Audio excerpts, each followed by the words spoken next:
अस्सलामुअलैकुम। आज मैं आपको बुक D3 जिसका चैप्टर 1 है उसकी एक्सरसाइज 1B का क्वेश्चन 6 कराऊंगी। क्वेश्चन 1 to 5 इससे पहले वीडियोस में मैं करा चुकी हूँ। ये आपको एक्सरसाइज 1B की प्लेलिस्ट में मिलेंगे, वहां से देखना चाहें तो आप देख सकते हैं। आइए हम क्वेश्चन 6 रीड करते हैं। Express each of the following as a fraction in its simplest form. Question 6 के A to D पार्ट है जो हम यहाँ सॉल्व करेंगे। हमें इनको सिंप्लीफाई करना है, हमें इनको सिंपलेस्ट फॉर्म में लाना है। मीन्स हमें इनको उस वक्त तक सॉल्व करना है जब तक ये सॉल्व हो सकते हो। इसका पार्ट ए है 2/a + 3 + 3/a² + 4a + 3, बीच में प्लस का साइन है। अगर हमें दो फ्रैक्शन की टर्म्स दी हुई हों जिनके बीच में प्लस या माइनस का साइन हो तो हम एलसीएम से उसको सॉल्व करते हैं। यहाँ पे जो ये फ्रैक्शन है 2/a + 3, यहाँ पे ये जो टर्म है ये सिंप्लीफाई फॉर्म में है। और यहाँ पे जो है 3/a² + 4a + 3, यहाँ पे हमें एक क्वाड्रेटिक इक्वेशन गिवन है जिसका फर्स्ट लेटर उसकी पावर स्क्वायर होती है। हम उसको क्वाड्रेटिक इक्वेशन भी कहते हैं। हम इसको सॉल्व करेंगे यहाँ पे मिडिल टर्म ब्रेक मेथड से हम इसको सॉल्व करेंगे यहाँ पे। अब हम इसको करते हैं।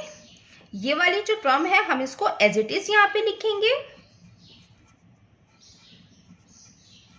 ये a² + 4a + 3, हम इसको मिडिल टर्म मेथड से हम इसको सॉल्व करेंगे।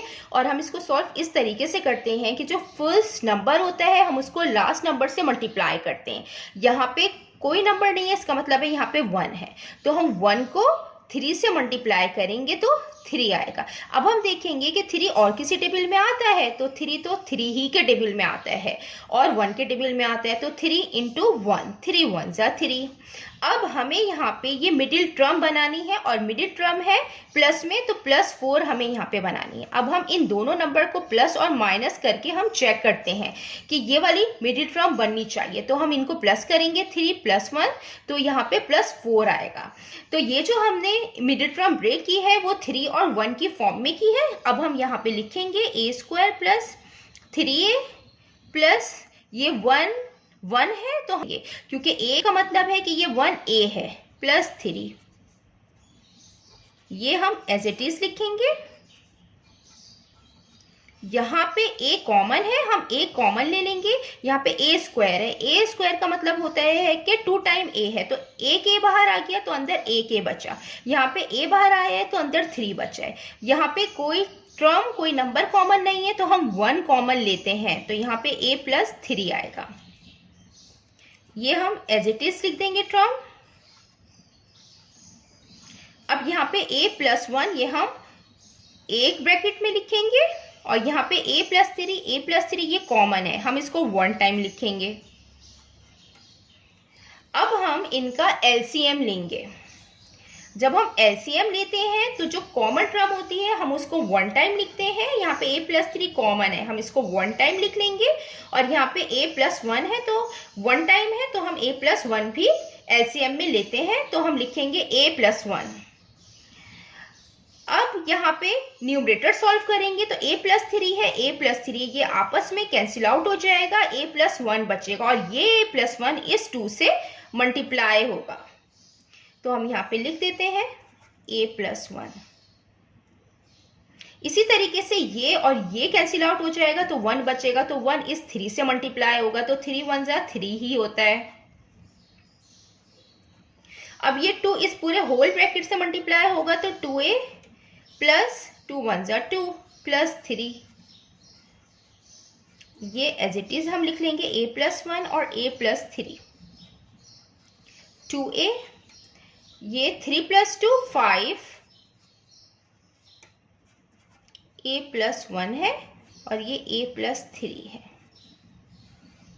यही इसकी सिंप्लीफाई फॉर्म है और यही इसका आंसर है। अब हम इसका पार्ट बी करते हैं।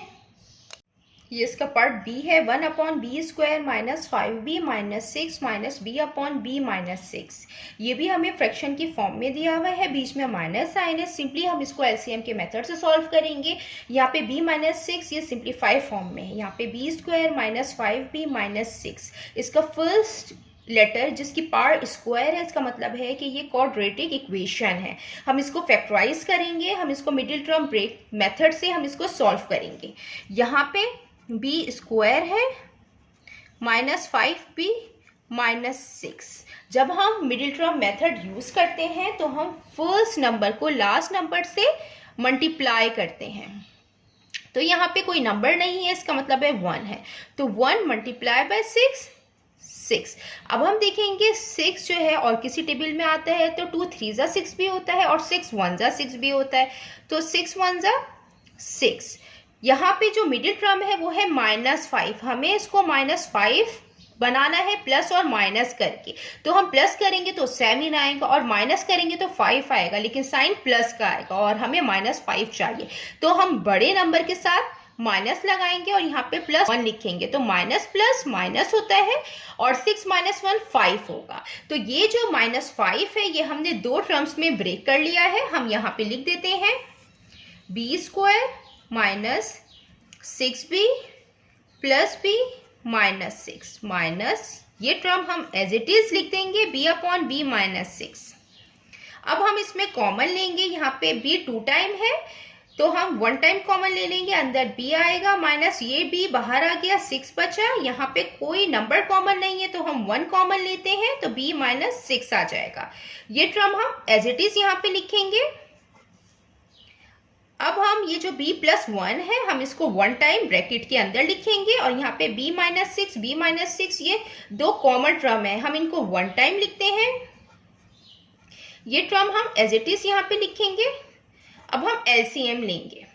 जब हम एलसीएम लेते हैं जो टर्म कॉमन होती है हम उसको 1 टाइम लिखते हैं। यहाँ पे b -6 और b -6 कॉमन है, हम उसको 1 टाइम यहाँ पे लिख लेंगे और यहाँ पे b + 1 ये 1 टाइम ही है तो हम इसको एलसीएम में b + 1 भी लिखेंगे।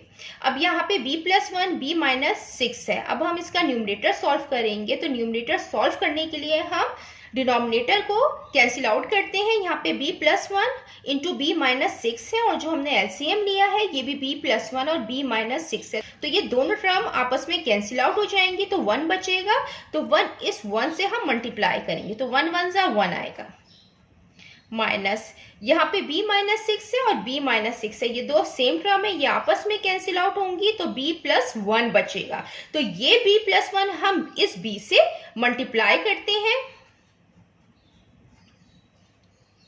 इसको आप डिवीजन मेथड से भी कर सकते हैं कि जो हमने एलसीएम लिया है वो आया है b + 1 और b -6 और इसका जो डिनोमिनेटर है वो है b -6। जब ये आपस में कैंसिल आउट होगा तो b + 1 बचेगा, इसलिए इस b से b + 1 को मल्टीप्लाई किया है।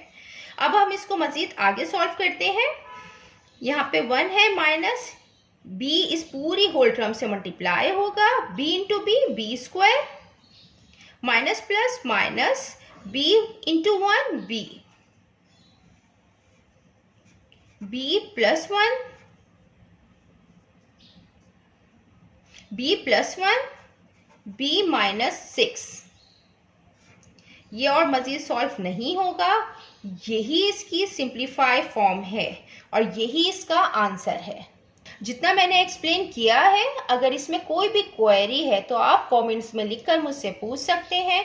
अल्लाह हाफिज।